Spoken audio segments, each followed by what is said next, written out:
Chelsiin tapha kanarratti maaltu isa mudata laata? Enzo Maresca garam deema? Qe'ee kubbaa miilaa keessatti safartuun milkaa'ina leenjistoota kubbaa miilaa maali? Har'a injifachuudha moo egeree boruu ijaaruudha? Mukti tokko sababa ija isaaf akkuma jaallatamu yeroo baay'ee leenjistoonni kubbaa miilaa bu'aa qabatamaa kilaba isaaniif kennaniin madaalamu. Kubbaa miilaa keessatti garee ijaaruun addumaan ammoo garee miiraa fi gocha injifannoo irra dhaabbate bocuun yeroo gaafata. Leenjistoota tokko tokkoof dachaa kufaatii irraa gara gaara moo'ichaatti ba'uuf yeroon adeemsaa yeroon obsaas ni kennamaafi. Enzo Maresca leenjisaan Chelsea gara guddummaatti deebisaa ture garuu maaliif galanni isaa hojii irraa ari'amu ta'een ammoo gungummii jaallattoota kubbaa miilaatiif banaati. Akka lakkoofsa Awuroopaatti bara 2024 keessaa kontiraata waggaa 5 mallatteessuun leenjisaa Chelsea kan ta'e waggoota lamaan darbaniif cuquliisota kan hoogganaa ture leenjisaan lammiitii Enzo Maresca waliigaltee dhabuu boordii kilabichaaf isa gidduu ture booda hojii isaa irraa ari'ameera. Chelsea keessatti garee dorgomaa cimaa ta'e kan ijaaraa ture Maresca hidhama taphataa sarara ittisaa kilabichaa Koolwiil mudateen booda kilabichi taphataa sarara ittisaa akka isaaf mallatteessuuf gaafannaan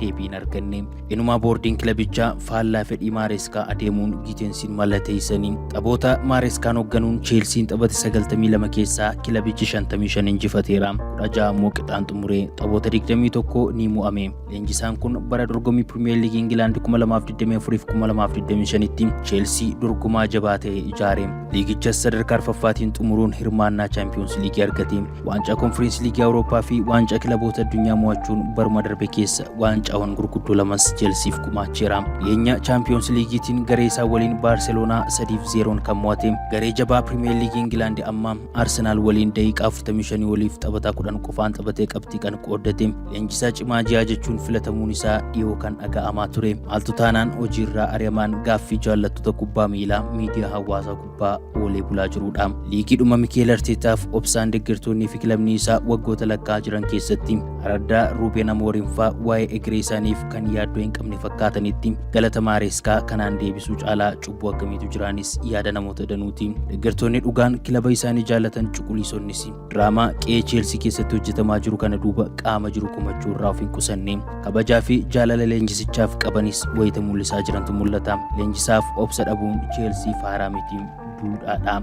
Miilanoo leenjisaa gara Stamford Bridge deemu maaltu eeggata laata? Chelsiin muddama kana keessa taa'eetu dilbata dhufu gara Etihad deemuun Manchester City waliin taphata. Chelsiin tapha kanarratti maaltu isa mudata laata? Enzo Maresca garam deema? Walumaan kan ilaallu ta'a. Isin daawwattoonni OBN Cyber Media hojii irraa gaggeeffamu Enzo Maresca irratti yaada akkamii qabdu nuuf barreessaa.